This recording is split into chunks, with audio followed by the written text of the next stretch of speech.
ഞാനിന്ന് വീഡിയോ ചെയ്യുന്നത് ഒരു ആപ്പ് ഇൻട്രൊഡ്യൂസ് ചെയ്യാൻ വേണ്ടിയിട്ടാണ്. എൻ്റെ ഫ്രണ്ട് ഡെവലപ്പ് ചെയ്ത ആപ്പാണ് TheReader.ai. ന്യൂസ് റിലേറ്റഡ് ആയിട്ടുള്ള ഒരു ആപ്പാണ്. അപ്പോൾ നമ്മുടെ ചുറ്റുപറ്റത്തും ഉള്ള ന്യൂസുകളൊക്കെ അപ് ടു ഡേറ്റ് ആയിട്ട് ആ ആപ്പിൽ വരും, ഷോർട്ടായിട്ട്. അപ്പോൾ നമുക്ക് എവിടെയെങ്കിലും പോസ്റ്റൊക്കെ അടിച്ചിരിക്കുമ്പോൾ ആപ്പ് തുറക്കുക, ജസ്റ്റ് വായിക്കുക. അതായത് നമുക്ക് അറിയേണ്ട ന്യൂസ് ആണെങ്കിൽ അതിൻ്റെ ഉള്ളിലോട്ട് കയറി പോവുക, അല്ലെങ്കിൽ അടുത്ത ന്യൂസ് എടുക്കുക. അതായത് ഓരോരോ കാറ്റഗറിയും കാര്യങ്ങളുണ്ട്. ബിസിനസ് റിലേറ്റഡ് ആയിട്ടുള്ള ന്യൂസ് ആണെങ്കിൽ നമുക്കറിയണമെങ്കിൽ ആ ഓപ്ഷനിൽ ക്ലിക്ക് ചെയ്യാം. ടെക്നോളജി ആണെങ്കിൽ ടെക്നോളജി ക്ലിക്ക് ചെയ്യാം. അങ്ങനെ ഇൻ്റർനാഷണൽ ലെവലാണെങ്കിൽ ഇൻ്റർനാഷണൽ. ഇപ്പോൾ സാധാരണ ഇതിൽ നമ്മൾ ന്യൂസുകൾ വായിക്കുന്നതും അല്ലെങ്കിൽ കേൾക്കുന്നതൊക്കെ സോഷ്യൽ മീഡിയ പ്ലാറ്റ്ഫോം അല്ലെങ്കിൽ ന്യൂസ് ചാനൽ ത്രൂ.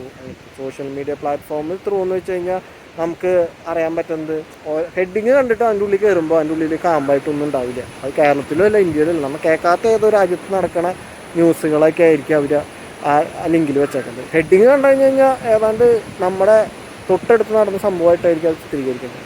ഞാൻ സാധാരണ ഇതിൽ അങ്ങനത്തെ ലിങ്കിൽ ക്ലിക്ക് ചെയ്യില്ല. എൻ്റെ കമൻറ്റ് ബോക്സ് തുറന്ന് വായിച്ചിരിക്കും. കാരണം കോമഡി ഷോയിൽ പോലും അതുപോലത്തെ കമൻറ്റ്സ് കോമഡികളും ഉണ്ടാവില്ല. അത്രയ്ക്കും നല്ല കമൻസുകളും കാര്യങ്ങളായിരിക്കും അതിൽ കാണാൻ പറ്റുന്നത്.